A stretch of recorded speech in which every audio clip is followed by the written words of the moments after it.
There is a sentence that has saved more lives than perhaps any medicine ever could. It marks the beginning of a profound journey, one that starts in the darkest valleys of despair and ascends to the highest peaks of self-mastery.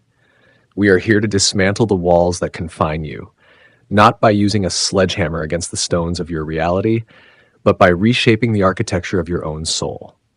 Welcome to Power in Words, a sanctuary where we explore the deep reservoirs of the human spirit to ignite the spark of resilience within us all. Today we gather under the guiding light of Viktor E. Frankl, a psychiatrist, a survivor, and a philosopher of the human condition. He reminds us, with the weight of history and the lightness of hope in his voice, that when we are no longer able to change a situation, we are challenged to change ourselves. Let us sit with that for a moment. Let the gravity of those words settle around you like a heavy blanket on a cold night. We live in a world that is obsessed with control. From the moment we wake until the moment we close our eyes, we are engaged in a ceaseless battle to manipulate our environment. We try to control our careers, meticulously planning every step up the ladder, believing that if we just work hard enough, the external world will bend to our will. We try to control our relationships, attempting to sculpt our partners into the ideal versions we hold in our minds, or we try to control the perception others have of us, curating our lives on social media to present a facade of perfection. We are taught that if we are unhappy with a situation, we must fix it. If the car breaks down, we repair it. If the roof leaks, we patch it. If the job is unfulfilling, we quit. We are a culture of doers, of fixers, of changers. But what happens when the tool breaks? What happens when the situation is not a leaking roof, but a terminal diagnosis? What happens when the situation is not a job you dislike, but a global economic collapse that wipes out your industry? What happens when the love of your life walks away, and no amount of pleading or logic will bring them back? This is the wall. We all hit it eventually. It is the cold, hard, immovable reality that refuses to budge no matter how much we scream, cry, or bargain. It is the moment when the irresistible force of your will meets the immovable object of fate. In psychology, we often see this as the breeding ground for profound depression and anxiety. When the human mind realizes it has lost agency over the external world, it panics. We feel trapped. We feel like a bird throwing itself against a glass window, seeing the sky but unable to reach it, bruising our wings until we fall to the floor in exhaustion. This is the precise moment Viktor Frankl speaks to. He does not offer us a platitude. He does not say, look on the bright side, because sometimes, logically, there is no bright side to see. He does not say, everything happens for a reason, because in the throes of suffering, reason feels like an insult. Instead, he offers us a challenge. He tells us that the wall is not the end of the road. It is a mirror. If you cannot walk through the wall, you must turn inward and walk through yourself. To understand this fully, we must look at the context from which this wisdom emerged. Frankl was not writing from a comfortable armchair in a university library. He was stripping the human soul bare in the concentration camps of the Holocaust. He was surrounded by a reality that was entirely, violently, and brutally out of his control. He could not change the barbed wire. He could not change the guards. He could not change the starvation or the cold. If his happiness or his sanity depended on changing his situation, he would have perished immediately. But he discovered a fundamental truth, something that separates humans from every other creature on this earth. He taught that between the stimulus, the suffering, the imprisonment, the pain, and his response, there was a space.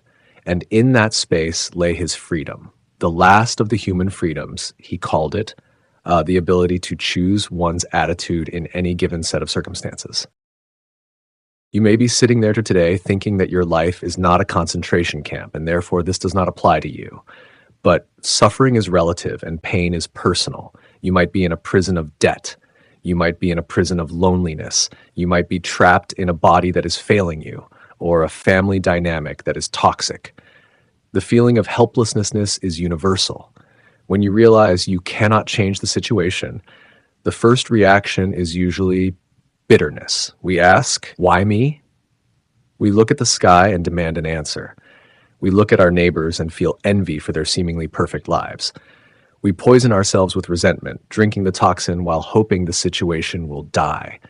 But the situation remains. The divorce papers remain signed. The job is still gone. The empty chair at the dinner table is still empty. The challenge to change ourselves is not a submission. It is not giving up. It is an act of supreme rebellion against despair.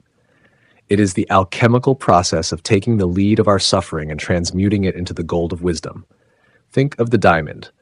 It is merely carbon, the most common stuff on Earth, placed under heat and pressure that is unimaginable.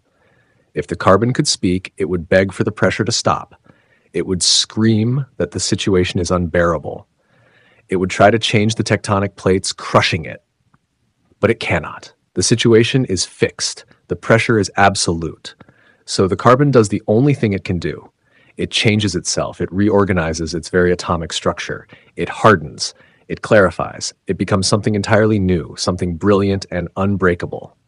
You are that carbon. The situation you are facing, that unchangeable, painful, crushing weight, is not there to destroy you, though it feels like it is. It is there to force you to reorganize your internal structure. How do we begin this change? It starts with the surrender of the ego. The ego loves to be the victim because the victim is absolved of responsibility. If it is the world's fault, then I don't have to do anything. But Frankl demands that we take responsibility not for the cause of our suffering, but for our relationship to it. We must shift our perspective. As the great Stoic emperor Marcus Aurelius whispered through the corridors of time, the impediment to action advances action. What stands in the way becomes the way. This is the psychological shift. We stop asking, what do I want from life? And we start asking, what is life asking of me right now?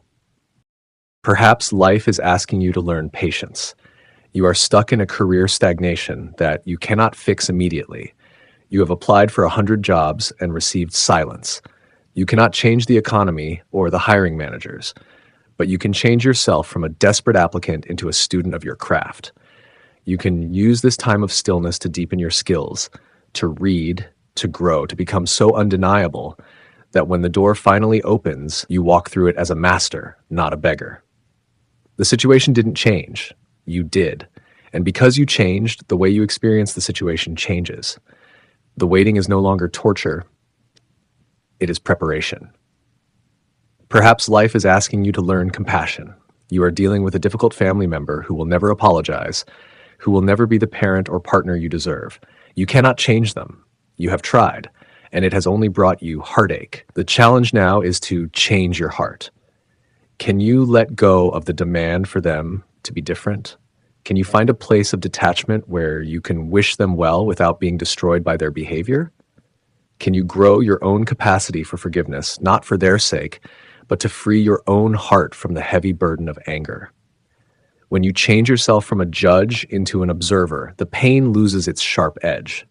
You become larger than the situation. This transformation requires us to confront our deepest fears. We are afraid that if we accept the situation, we are condoning it. We think that acceptance means defeat. But acceptance is simply the acknowledgement of reality. It is the solid ground from which we can build. You cannot build a house on a swamp of denial. You must find the bedrock of truth. This is happening. This is real. Now, who will I be in the face of it? That is the question. Who will you be? Will you be the one who withers or the one who blooms? The poet Rumi once said, "The wound is the place where the light enters you." This is a beautiful metaphor for what Frankl is describing. When we are broken by a situation we cannot change, our ego cracks open, our superficial defenses are shattered, and in that opening, there is room for something new to enter. Humility enters, empathy enters, a deeper, more profound connection to the human experience enters. People who have suffered and changed themselves are the most powerful people in the room. They have a depth in their eyes that only comes from staring into the abyss and refusing to blink. They have a gentleness in their touch that only comes from knowing how fragile life is. They have a strength in their spine that only comes from carrying a heavy burden up a steep mountain. Consider the story of the bamboo farmer. For years, he waters the ground and nothing happens. The situation appears unchangeable. The earth is bare. A neighbor might say, "You are wasting your time. The situation is hopeless." If the farmer tried to force the bamboo to grow by pulling at the dirt, he would destroy it. He cannot change the timeline of nature, but he changes himself. He becomes a man of faith. He becomes a man of discipline, watering empty dirt day after day. He cultivates patience. And then in the 5th year, the bamboo shoots up 60 feet in 6 weeks. Did it grow 60 feet in 6 weeks? No. It grew 60 feet in 5 years. The visible change was sudden, but the internal change, the root system developing in the dark, was happening the entire time. You are in the root building phase. The situation above ground looks barren, but if you are doing the work of changing yourself, of strengthening your character, of deepening your faith, of refining your vision, then you are growing a root system that will one day support a canopy of success you cannot yet imagine. We must also talk about the narratives we tell ourselves. The human brain is a storytelling machine. When a situation is unchangeable, our brain often tells a tragedy. My life is over. I will never be happy again. I am a failure. These stories are the bars of our cell. To change ourselves means to become the editor of our own story. We must pick up the pen and write a different interpretation. The loss of a job is not the end of a career. It is a plot twist that leads the protagonist to a calling they never would have discovered otherwise. The heartbreak is not a confirmation of unworthiness. It is a fire that burns away the dependency on others for validation, leaving behind a core of self-love that is indestructible. We have the power to reframe. As the philosopher Epictetus taught us, men are not disturbed by things, but by the view which they take of them. The situation is the thing. The disturbance is the view. Change the view, and you change the disturbance. This is not easy work. Let us be honest about that. It is the hardest work you will ever do. It requires you to sit in the fire of your own emotions and not run away. It requires you to look at your flaws, your dependencies, and your weaknesses with brutal honesty. It requires you to let go of the version of yourself that you were comfortable being, the version that was defined by the old situation. You have to grieve the life you thought you were going to have so that you can accept the life that is waiting for you. It is a death and a rebirth. You are the phoenix, and the unchangeable situation is the pile of ash. You must decide to rise. And what waits on the other side of this change? A freedom that cannot be taken away. When you know that you can face any situation, no matter how terrible, and use it as fuel for your own growth, you become fearless. You no longer walk through life tiptoeing, hoping nothing breaks. You walk with the stride of a warrior who knows that even if everything breaks, you have the internal forge to repair it. You become an anti-fragile being, one who gets stronger when struck. You stop fearing the unknown because you know that the unknown is just another classroom, another gymnasium for the soul. Let me tell you, there is a power in you that is dormant until it is challenged. You do not know how strong you are because you have never had to be this strong before. You do not know how wise you are because you have never needed this level of wisdom before. The unchangeable situation is a demand note from the universe. It is demanding that you upgrade. It is demanding that you access the hidden reserves of potential that have been sleeping in your DNA. Do not resent the demand. Answer it. Rise to it. Think of the great figures of history. Nelson Mandela could not change his confinement. He could not change the apartheid regime from behind the bars that held him. For 27 years, stripped of his freedom, the situation appeared unchangeable. But he did not let the prison enter him. He changed himself. He transformed from an angry young radical into a statesman of immense dignity, patience, and forgiveness. He used that time to learn the language of his oppressors, to understand their psychology, to prepare himself to lead a nation not in revenge, but in reconciliation. When the situation finally changed, as all situations eventually do, he was ready. If he had not changed himself during those years of darkness, he would have emerged as a bitter man who would have led his country into a bloodbath. Instead, he emerged as a king. His internal change saved a nation. Your internal change can save your world. It can save your family. It can save your sanity. When you stop fighting the reality and start mastering your response, you become a lighthouse. Others who are struggling in the storm will look at you and wonder how you are standing so steady. They will see that your peace is not dependent on the weather. It is generated from within. You become living proof that the human spirit is stronger than any circumstance. So, my friend, look at the wall in front of you.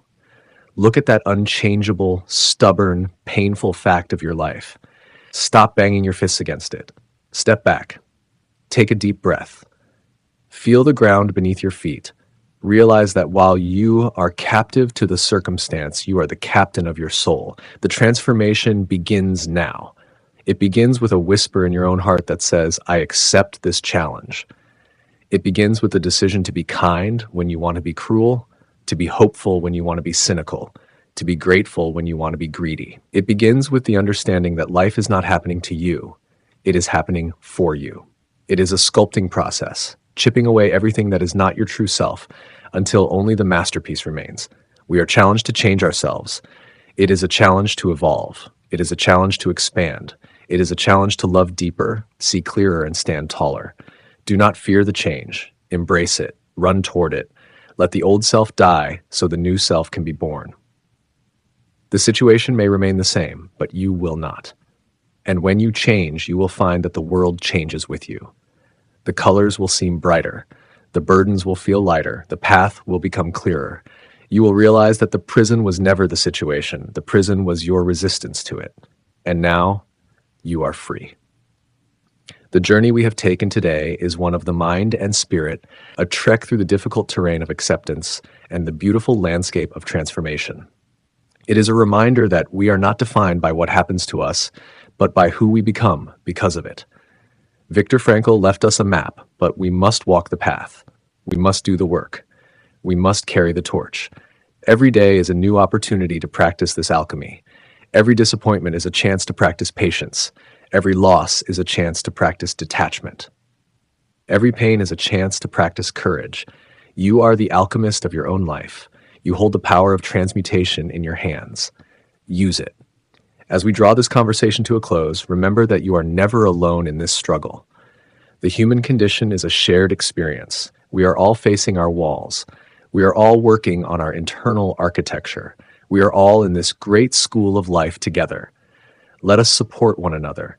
Let us remind one another of our power. Let us be the mirrors that reflect each other's strength when we forget it.